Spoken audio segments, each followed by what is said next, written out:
Hello, ladies and gentlemen, and welcome once again to Story Time with Henry. Tonight we visit an obscure work of Herman Melville, The Lightning Rod Man, which offers a critique of the consumerism that plagues our age and civilization. I invite you to ask yourself, what are the lightning rods of your life, and who is selling them to you? And without further ado, we begin.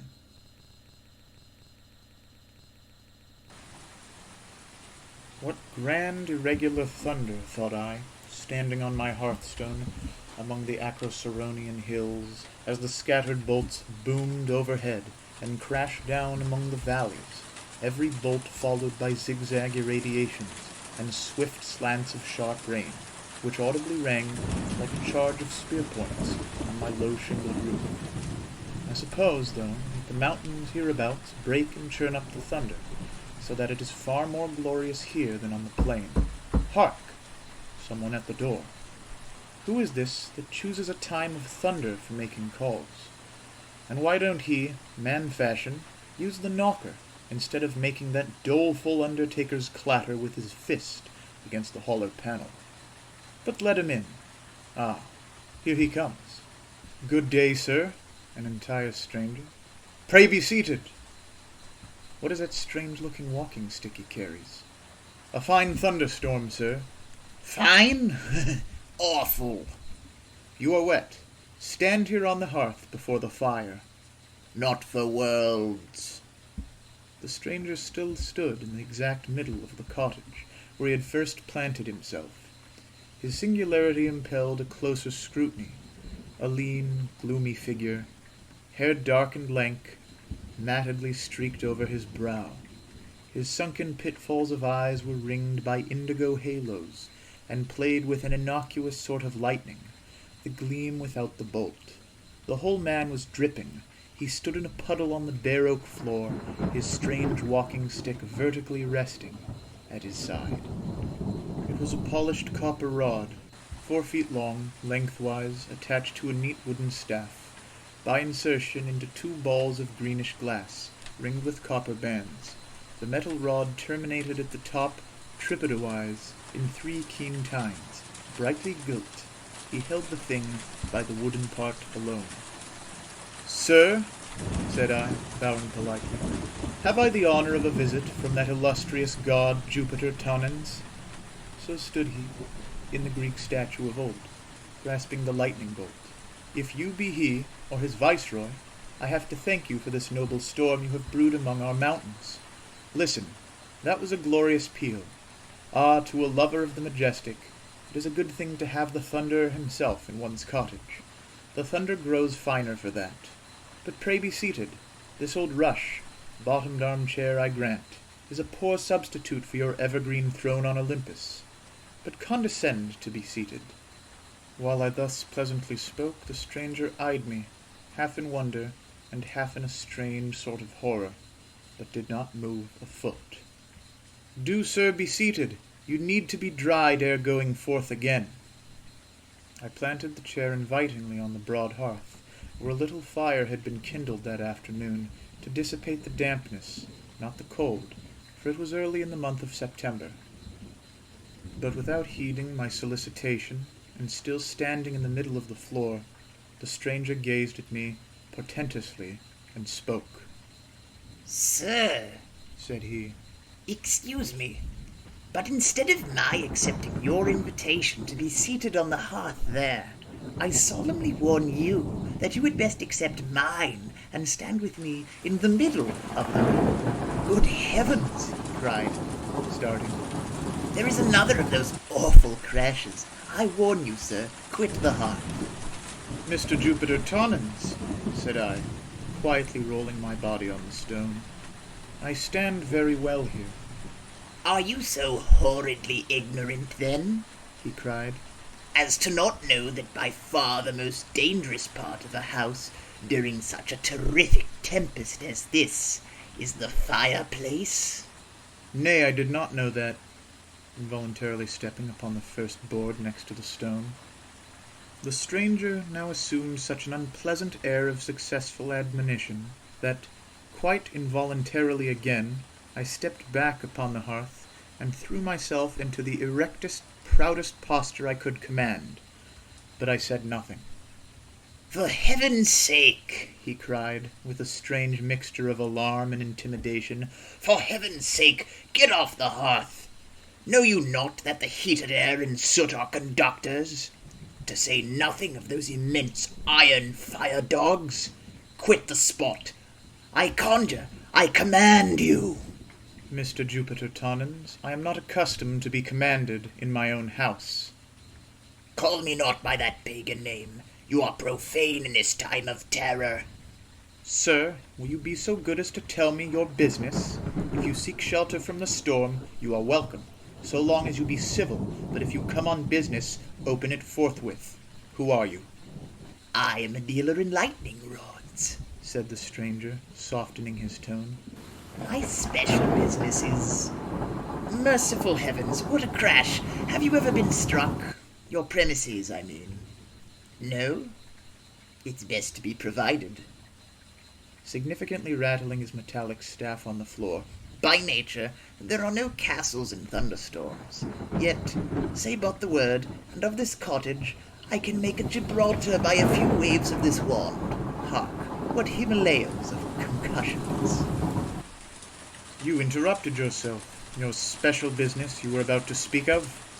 "My special business is to travel the country for orders for lightning rods. This is my specimen rod," tapping his staff. "I have the best of references." Fumbling in his pockets. "In Criggan last month I put up 23 rods on only 5 buildings." Let me see. Was it not at Criggan last week, about midnight on Saturday, that the steeple, the big elm, and the assembly room cupola were struck? Any of your rods there? "Not on the tree and cupola, but on the steeple." Of what use is your rod, then? "Of life and death use, but my workman was heedless. In fitting the rod at the top to the steeple, he allowed a part of the metal to graze the tin sheeting, hence the accident. Not my fault, but his. Hark!" Never mind. That clap burst quite loud enough to be heard without fingers pointing. Did you hear of the event at Montreal last year? A servant girl struck at her bedside with a rosary in her hand, the beads being metal. Does your beat extend into the Canadas? "No. And I hear that there, iron rods only are in use. They should have mine, which are copper. Iron is easily fused. Then they draw out the rod so slender that it has not body enough to conduct the full electric current. The metal melts, the building is destroyed. My copper rods never act so. Those Canadians are fools. Some of them knob at the rod at the top, which risks a deadly explosion, instead of imperceptibly carrying down the current into the earth, as this sort of rod does. Mine is the only true rod. Look at it. Only $1 a foot." This abuse of your own calling in another might make one distrustful with respect to yourself. "Hark! The thunder becomes less muttering. It is nearing us, and nearing the earth too. Hark! One grand crash. All the vibrations made one by nearness. Another flash. Hold!" What do you do? I said, seeing him now instantaneously relinquishing his staff, lean intently forward towards the window, with his right fore and middle fingers on his left wrist. But ere the words had well escaped me, another exclamation escaped him. Crash! Only 3 pulses. Less than a third of a mile off. Yonder, somewhere in that wood, I passed 3 stricken oaks there, ripped out new and glittering. The oak draws lightning more than other timber, having iron in solution in its sap. Your floor here seems oak. Heart of oak. From the peculiar time of your call upon me, I suppose you purposely select stormy weather for your journeys. When the thunder is roaring, you deem it an hour peculiarly favorable for producing impressions favorable to your trade. Hark! Awful. For one who would arm others with fearlessness, you seem unbeseemingly timorous yourself. Common men choose fair weather for their travels. You choose thunderstorms, and yet... That I travel in thunderstorms I grant, but not without particular precautions, such as only a lightning rod man may know. Hark! Quick! Look at my specimen rod. Only $1 a foot. A very fine rod, I dare say. But what are these particular precautions of yours? Yet first let me close yonder shutters. The slanting rain is beating through the sash. I will bar up. Are you mad? Know you not that yon iron bar is a swift conductor? Desist! I will simply close the shutters then, and call my boy to bring me a wooden bar. Pray, touch the bell pull there. Are you frantic? That bell wire might blast you. Never touch bell wire in a thunderstorm, nor ring a bell of any sort. Nor those in belfries. Pray, will you tell me where and how one may be safe in a time like this? Is there any part of my house I may touch with hopes of my life? There is, but not where you now stand. Come away from the wall. The current will sometimes run down a wall, and, a man being a better conductor than a wall, it would leave the wall and run into him. Swoop! That must have fallen very nigh. That must have been globular lightning. Very probably. Tell me at once, which is, in your opinion, the safest part of this house? This room, and this one spot in it where I stand. Come hither. The reasons first. Hark! After the flash, the gust, the sashes shiver, the house, come hither to me. The reasons, if you please. Come hither to me. Thank you again. I think I will try my old stand, the hearth. And now, Mr. Lightning Rod Man, in the pauses of the thunder, be so good as to tell me your reasons for esteeming this one room of the house the safest, and your own one standpoint there the safest spot in it. There was now a little cessation of the storm for a while. The Lightning Rod Man seemed relieved, and replied, Your house is a one-storied house, with an attic and a cellar. This room is between, hence its comparative safety, because lightning sometimes passes from the clouds to the earth, and sometimes from the earth to the clouds. Do you comprehend? And I chose the middle of the room because if the lightning should strike the house at all, it would come down the chimney or walls so obviously the further you are from them, the better. Come hither to me now. Presently. Something you just said, instead of alarming me, has strangely inspired confidence. What have I said? You said that sometimes lightning flashes from the earth to the clouds. Aye, the returning stroke, as it is called, when the earth, being overcharged with the fluid, flashes its surplus upward. The returning stroke, that is, from earth to sky. Better and better. But come here on the hearth and dry yourself. I am better here and better wet. How? It is the safest thing you can do. Hark again. To get yourself thoroughly drenched in a thunderstorm, wet clothes are better conductors than the body, and so if the lightning strike, it may pass down the wet clothes without touching the body. The storm deepens again. Have you a rug in your house? Rugs are non-conductors. Get one, that I may stand on it here, and you too. The skies blacken. It is dusk at noon. Hark! The rug! The rug! He gave him one, while the hooded mountains seemed closing and tumbling into the cottage. And now, since our being dumb will not help us, said I, resuming my place, let me hear your precautions in travelling during thunderstorms. Wait till this one is past. Nay, proceed with the precautions. You stand in the safest possible place, according to your own account. Go on. Briefly, then. I avoid pine trees, high houses, lonely barns, upland pastures, running water, flocks of cattle and sheep, a crowd of men, if I travel on foot, as today.